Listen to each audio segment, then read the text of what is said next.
বাংলাদেশের প্রধানমন্ত্রী জনাব তারেক রহমান নামাজ আদায় করে। বাংলাদেশের বিরোধী দলের নেতা ডাক্তার শফিকুর রহমানের নেতৃত্বে সকল সংসদেরা নামাজ আদায় করে। সংসদটা যেন মনে হয় এখন বাংলাদেশের বাইতুল মুকাররমের মতো হয়ে গেছে। নামাজের সময় হলে সংসদের মধ্যে সকল সংসদেরা যায় নামাজ পড়তেছে।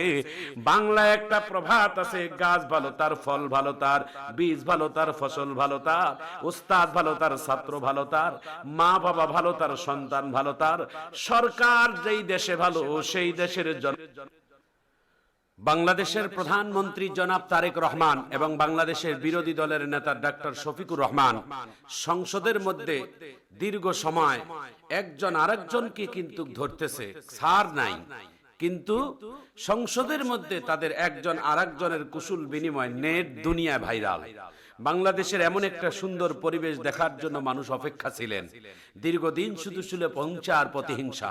বিরোধী দল মানে জেলে ঢুকাও, বিরোধী দল মানে জেলখানায় ঢুকাও, বিরোধী দল মানে আয়নাঘরে ঢুকাও, বিরোধী দল কোনো প্রতিবাদ করতে পারবে না, এরকম একটা পরিবেশ ছিল এবং ভয়াবহ পরিস্থিতি ছিল বাংলাদেশের ভিতরে।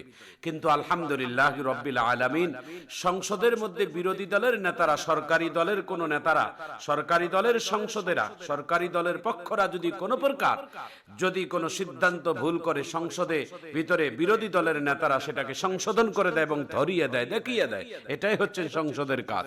কিন্তু এই বাংলাদেশের একটা সংসদের মধ্যে আমরা সেটা দেখতে পারতেছি। আলহামদুলিল্লাহ, বাংলাদেশের প্রধানমন্ত্রী এবং বাংলাদেশের বিরোধী দলের নেতা দুইজনে অমায়িক একজন ভদ্র মানুষ। তাদের দুইজনের চেহারার মধ্যে কেমন যেন আল্লাহর রহমতের নেয়ামতের একটু মায়া আছে। একজনের বক্তব্যে আর একজন হাততালি দেয়, মারহাবা। একজনের বক্তব্যে আর একজনে হাসে। সেই দিন দেখলাম ডক্টর শফিকুর রহমান একজন বক্তব্য দিচ্ছেন আর জনাব তারেক রহমান হাততালি দিচ্ছেন আর মুস্কি হাসতেছেন। সংসদের মধ্যে কথা হবে, যুদ্ধ হবে কথার মধ্যে।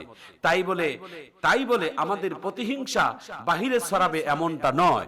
ওটা কাজেই তো হচ্ছেন দেশ নিয়ে সিদ্ধান্ত, দেশের মানুষের জন্য আপনারা কাজ করবেন। ওই সংসদের মধ্যে যাওয়াটাই হচ্ছে জনগণের কিছু চাওয়া, জনগণের কিছু কথা, জনগণের কিছু পাওয়া, জনগণের কিছু বিষয় নিয়ে সেখানে উপস্থাপন করা। সেখানে পারিবারিক কোনো কথা, বাপদাদাদের কথা, ওখানে নিজস্ব কোনো ইতিহাসের কথা ওখানে কোন বলার কথা নয়। ওখানে চলবে দেশের মানুষের কথা, দেশের মানুষের কোন জিনিসের সংকট সেটা বিষয় নিয়ে কথা হবে সংসদের মধ্যে। প্রিয় বন্ধুরা আমার, সংসদের মধ্যে মাননীয় প্রধানমন্ত্রী জনাব তারেক রহমান এবং মাননীয় বিরোধী দলের নেতা ডক্টর শফিকুর রহমান যখন এগিয়ে গেলেন, যখন ডক্টর শফিকুর রহমান মাননীয় প্রধানমন্ত্রীর কাছে এগিয়ে গেলেন, তো প্রধানমন্ত্রী কত অমায়িক সুন্দর, তিনিও চেয়ার ছেড়ে দিয়ে মুরব্বীকে কাছে নেওয়ার জন্য তিনিও আসলেন। গোটা সংসদের মধ্যে একটা মনোরম পরিবেশ হয়ে গেছে। আলহামদুলিল্লাহ, আমাদের বাংলাদেশের নামে একটা ছোট্ট দেশ, যে দেশটা আমরা হাঁটি হাঁটি পা পা করে ধীরে ধীরে এগিয়ে যাচ্ছি, এই দেশের প্রধানমন্ত্রীর সরকারি দল এবং বিরোধী দলের এই নেতার এই কুশল বিনিময় দেখে গোটা পৃথিবীর সংসদের যারা পরিচালনা আছো তোমরা দেখতে পারেন যে, আপনারা দেখতে পারেন যে আমাদের দেশের বিরোধী দল এবং সরকারি দলের নেতাকর্মীরা কিরকম সুন্দর মনোরম পরিবেশ নিয়ে রাষ্ট্র পরিচালনার জন্য তারা চিন্তা করতেছে। প্রিয় বন্ধুরা আমার, ভালোবাসা দিয়ে মানুষকে জয় করা যায়, হিংসা দিয়ে কখনো জয় করা যায় না। ভালোবাসায় মানুষকে জয় করা যায়। বাংলায় একটা প্রবাদ আছে, বিভিন্ন জায়গায় লেখা আছে, রেগে গেলেন তো হেরেই গেলেন, ভালোবাসা দিয়েই তো মানুষকে বিজয় করতে হবে।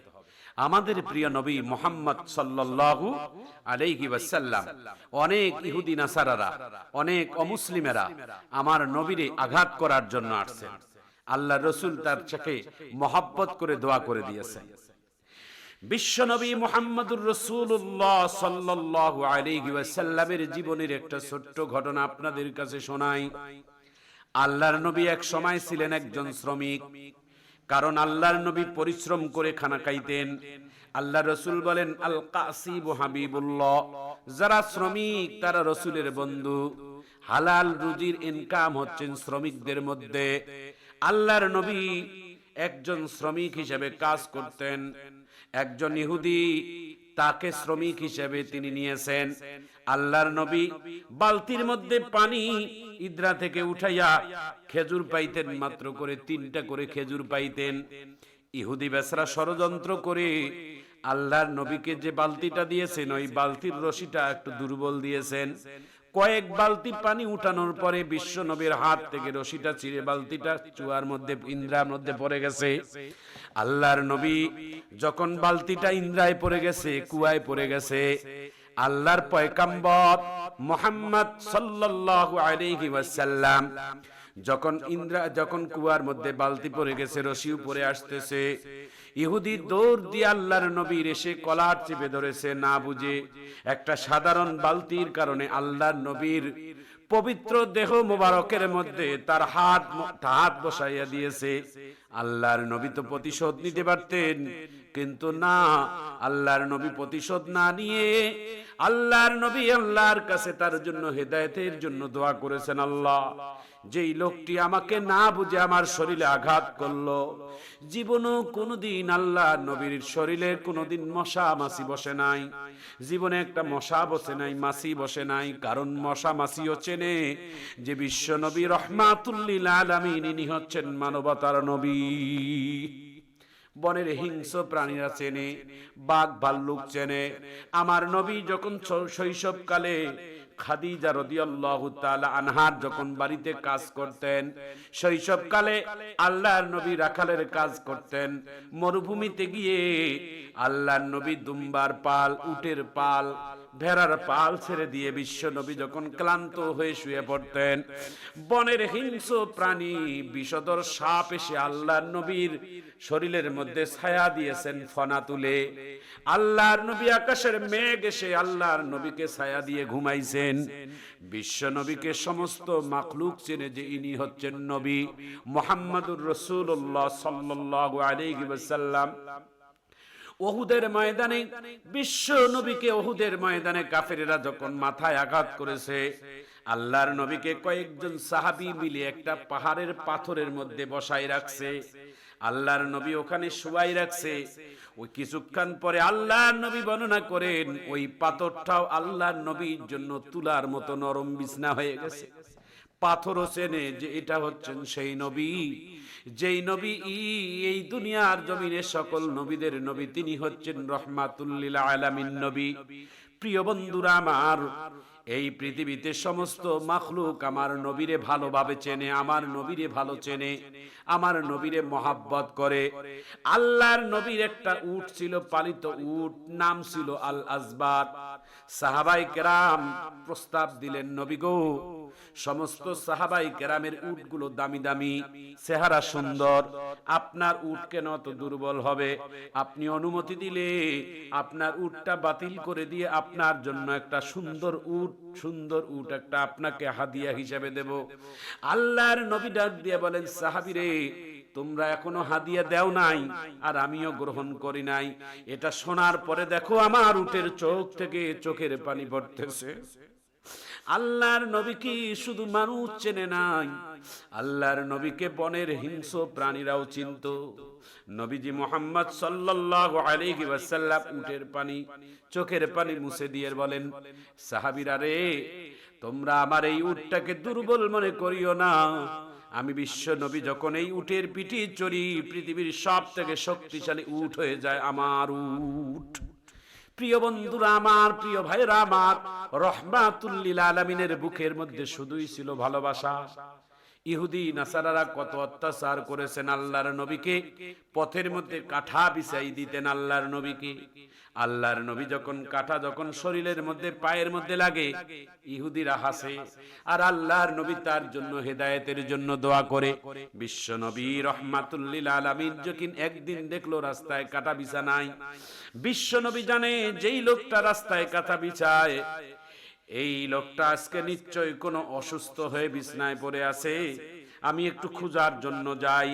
আল্লাহর নবী তার মাথার শিয়রে যাইয়া বিশ্ব নবীর রহমতের হাত যখন ওই ইহুদির মাথার মধ্যে হাত দিয়েছে, সঙ্গে চোখের পানি দরদর করে পড়তেছে। হায় রে, যেই মানুষটার পথের রাস্তার মধ্যে আমি কাঁটা বিছাই, আর সেই মানুষটা আমার অসুস্থর মধ্যে এসে পাশে দাঁড়িয়ে আমার খোঁজ নেয়। সঙ্গে সঙ্গেই ভালোবাসার প্রমাণ করে দেখার পরে আল্লাহর নবীর কালেমা হাত ধরে কালেমা পড়ে মুসলমান হয়েছেন। এটার নাম হলো ইসলাম। ইন্নাদ-দীনা ইনদাল্লাহিল ইসলাম। ইসলাম এমন একটি শান্তির নাম, ইসলাম এমন একটি ধর্মের নাম যেই ধর্ম মানুষকে ভালোবাসা শেখায়, মানুষের মহব্বত শেখায়। বাংলাদেশের প্রধানমন্ত্রী জনাব তারেক রহমান এবং বাংলাদেশের বিরোধী দলের নেতা ডক্টর শফিকুর রহমান সংসদের কার্যক্রম শেষ করার পর একজন আরেকজন সিট থেকে উঠে কুশল বিনিময় করে। গোটা সংসদ সদস্যটা যেন অবাক হয়ে গেছে। সংসদের মধ্যে কিন্তু কেউ কাউকে ছাড় দেয় না। সরকারি দল যদি কোনো অন্যায় করে বিরোধী দল তখন প্রতিবাদ করে, বিরোধী দল যখন অন্যায় করে সরকারি দল ধরে, কিন্তু সংসদের মধ্যে এমন কিছু ছাড় দেওয়া হয় না। কিন্তু দিন শেষে তারা সবাই মিলে কাঁধে কাঁধ মিলে নামাজের সময় যেয়ে নামাজ আদায় করে। বাংলাদেশের প্রধানমন্ত্রী জনাব তারেক রহমান নামাজ আদায় করে। বাংলাদেশের বিরোধী দলের নেতা ডক্টর শফিকুর রহমানের নেতৃত্বে সকল সংসদেরা নামাজ আদায় করে। সংসদটা যেন মনে হয় এখন বাংলাদেশের বাইতুল মুকাররমের মতো হয়ে গেছে। নামাজের সময় হলে সংসদের মধ্যে সকল সংসদেরা যায় নামাজ পড়তেছে। বাংলা একটা প্রভাত আছে, গাছ ভালো তার ফল ভালো তার, বীজ ভালো তার ফসল ভালো তার, উস্তাদ ভালো তার ছাত্র ভালো তার, মা বাবা ভালো তার সন্তান ভালো তার, সরকার যেই দেশে ভালো সেই দেশের জনগণ ভালো। বাংলাদেশের সরকার জনাব তারেক রহমান, আমরা কোন ভাষায় আপনাকে অভিনন্দন জানাবো জানি না। এগিয়ে যান, বাংলাদেশের মানুষের দোয়া আপনার সাথে আছে। আপনারা মিলেমিশে দেশের জন্য কাজ করেন, আর আমরা দেশের জনগণ আপনাদের জন্য প্রাণ ভরে দোয়া করি। আল্লাহ আমার দেশটাকে মদিনার মতো দেশ বানাইয়া দেন। আমাদের রাষ্ট্র শাসকদের উমরের চরিত্রবান হওয়ার তৌফিক দান করে।